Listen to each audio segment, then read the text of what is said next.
বন্ধুরা, আমরা রেডি হয়ে গেছি। এখন এই যে একটু বিয়ে বাড়ি যাচ্ছি। ওরা সবাই রেডি, আমাকে রেখে চলে গেছে। তো চলো যাই। হ্যালো বন্ধুরা, welcome back to my Arati Bikash blog channel. সবাই কেমন আছো? সবাইকে অনেক অনেক ভালোবাসা জানিয়ে শুরু করছি নতুন আরেকটি ব্লগ। হ্যাঁ বন্ধুরা, এখন বাজে প্রায় 8টা। তো আমরা মোটামুটি এখন রেডি হয়ে গেছি। হ্যাঁ, ঠিকই ধরেছো, আমরা এখন যাচ্ছি একটা বিয়ের বাড়িতে। এটা চলছে শীতের কাল আর চলছে বিয়ের মরশুম। মানে চারিদিকে শুধু এখন বিয়ে বিয়ে বিয়ে। আর তোমরা সঙ্গে করে হয়তো এটাও ভেবেছো যে দিদিভাই এখনও একটা বিয়ের ব্লগ দিল না। মানে দিদিভাইদের কি কোনো তাহলে নেমন্তন্ন হয়নি? আরে বাবা, হয়েছে হয়েছে, আমাদেরও নেমন্তন্ন হয়েছে। আসলে বিয়ের ভিডিওগুলো আমি পরে পরে দেবো দেখে দেইনি। আর তারপর আমার সময়ও হয়ে ওঠেনি, একটু ব্যস্ততার মধ্যেই কেটে গিয়েছে দিনগুলো। তো চলো তোমাদেরকেও নিয়ে যাই একটি বিয়ে বাড়িতে। বলতে বলতে আমরা বিয়ে বাড়িতে চলে এসেছি। সবাই আমাকে রেখে চলে এসেছিলো, গাড়িতে সবাই উঠবে। আমার ছেলেকে দেখলে তো গাড়িতে উঠলে ও আর মানুষ মানে থাকে না, ও তখন রাজা হয়ে যায় এবং সবাইকে টাটা দিচ্ছে। ও ভাবছে ও এখন পাপার সঙ্গে ঘুরতে যাবে। তো যাই হোক, তো সবাই মিলে চলে এসেছি। আরও সবাই গেছে অন্যান্য জায়গায়। আসলে আমরা মানুষও অনেকগুলো আর নেমন্তন্নও অনেকগুলো করেই আসি, তাই আমরা সবাই ভাগ ভাগ হয়ে চলে যাই। তো চলে গেছি আমরা সেই মেয়ের বিয়ে। আমরা গিয়েছিলাম মেয়ের বিয়েতে, আর গিয়ে দেখি মেয়ে আশীর্বাদে বসেছিল, মানে ছেলে পক্ষর বাড়ি থেকে মেয়েকে আশীর্বাদ দিতে বসেছে তখন। তাই আমরা তখন চারিদিকটা একটু দেখছিলাম। বেশ সুন্দর করে ছাদনাতলাটা সাজিয়েছে, অনেক সুন্দর করে কিন্তু ফুটিয়ে তুলেছে হাতের কারুকার্য দিয়ে প্যান্ডেলটি, বিয়ের মণ্ডপটি। আর চলছে পাশে কফি খাওয়া। আমি ভেবেছি কফিটা খাবো, কিন্তু তার আগে আমার শাশুড়িমা বলল চল আগে খেয়ে নিই, কারণ মেয়ের বাড়িতে জায়গাটা একদমই ছোট আর ভিড়টা অনেক বেশি হয়ে যাবে পরে। তারপরে বরযাত্রী চলে আসলে আবার খেতে দেরি হয়ে যাবে, কারণ পুচকুসোনাকে নিয়ে বেশি রাত্রে খেয়ে বাড়ি আসা তো সম্ভব হবে না ঠান্ডার মধ্যে। তাই আমরা তাড়াতাড়ি করে খেতে বসে গেছি। খেয়ে এসে দেখছি বউ তার মানে আসনে বসে গিয়েছে।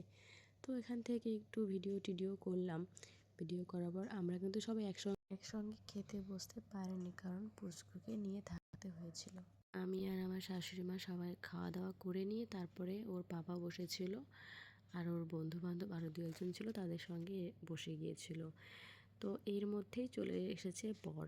তো আমরা আবার সবাই তখন বরের সামনে চলে গিয়েছি, মানে বরের গাড়ির সামনে চলে গিয়েছি।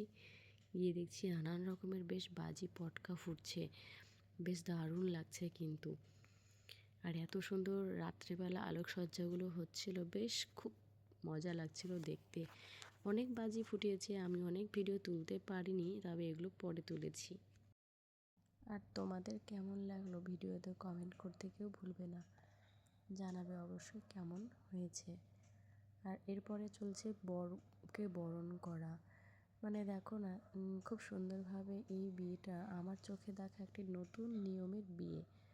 তোমরাও হয়তো কেউ কেউ দেখেছো কি না আমি জানি না, তবে যদি কেউ দেখে থাকো অবশ্যই কমেন্ট করবে কাদের কাদের মধ্যে এরকমভাবে নিয়ম করে বিয়ে হয়। এই নিয়মের বিয়ে আমি এর আগে দেখিনি, আমার চোখে দেখা এটা প্রথম বিয়ে।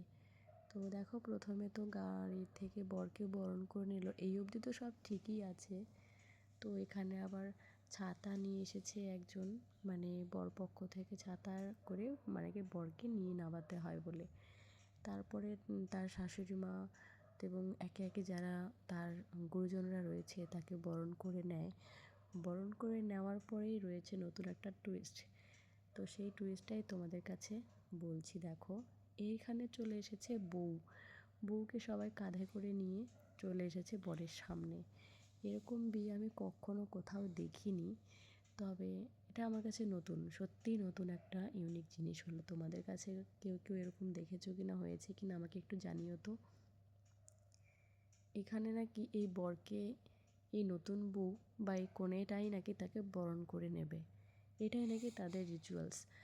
আর এইখানেই মানে বরটাকে আবার মানে সবাই হাসাহাসি করছে, ইয়ার্কি করছে, মজা করছে। আর বউটা দেখো হাসছে প্রচণ্ড, কারণ সে লজ্জা পাচ্ছে। অবশ্যই আজকের দিনটা সবারই লজ্জা পাওয়ারই দিন। তো সব কিছু মানিয়ে নিয়ে উড়িয়ে নিয়ে সব কিছু ম্যানেজ করে নিয়ে তারপরে চলে গেল বউকেও নাকি বরকে বরণ করতে হয়। তাহলে কি লাভটা হলো বলো? এখানে তো সবাই তাহলে বউটাকে দেখেই নিল, তাহলে শুভ দৃষ্টির কি মানে হলো? নাকি অনেকে বলে এখানেই নাকি শুভ দৃষ্টি হয়ে যায়, পথে এসে কেউ শুভদৃষ্টি করে আমার তো জানা ছিল না। তো যাই হোক এখানে বরণ করে নিয়ে বউকে নিয়ে চলে গেছে, তারপরে নাকি শালিরা এসে পা ধোয়াবে। তো এই তো বউকে দেখে নিল। দেখো আমার তো এই জিনিসটা একদম সত্যি কথা বলতে আমার ভালো লাগেনি। তোমাদের কেমন লেগেছে অবশ্যই তোমরা কমেন্টে জানিও। আর না, অপমানও করব না, তবে যার যেটা নিয়ম সেটা অবশ্যই করবে। তারপরে চলে এসেছে, তারপরে সবাই মিলে আর কি এসেছে, মানে কনের যে বোন থাকে তারা সেই জামাইবাবুকে পা ধুয়ে ঘরে ওঠাবে। এখানে কিছু আবদার থাকে, সেটা জামাইবাবুরা এবং তারা মিটিয়ে নিক, আর আমরা এর মধ্যে বেরিয়ে পড়েছি বাড়ির উদ্দেশ্যে। তো চলো বন্ধুরা, আজকের মতো এই অবধি ভিডিওটা থাকছে। এ দেখো আমার পুচকুটা তার ঠাকুমার কোলে উঠে বেশ নাচানাচি করছে। তো আজকের মতন এটুকুই থাকলো। এসে দেখি প্রভুরা আমাদের নিচে দাঁড়িয়ে আছে, আমাদের বাড়িটাকে পাহারা দিচ্ছে। আমরা আবার এসে কয়েকটা বিস্কুট খাইয়ে দিলাম। তো আজকের মতন টাটা, ভালো থেকো, বাই।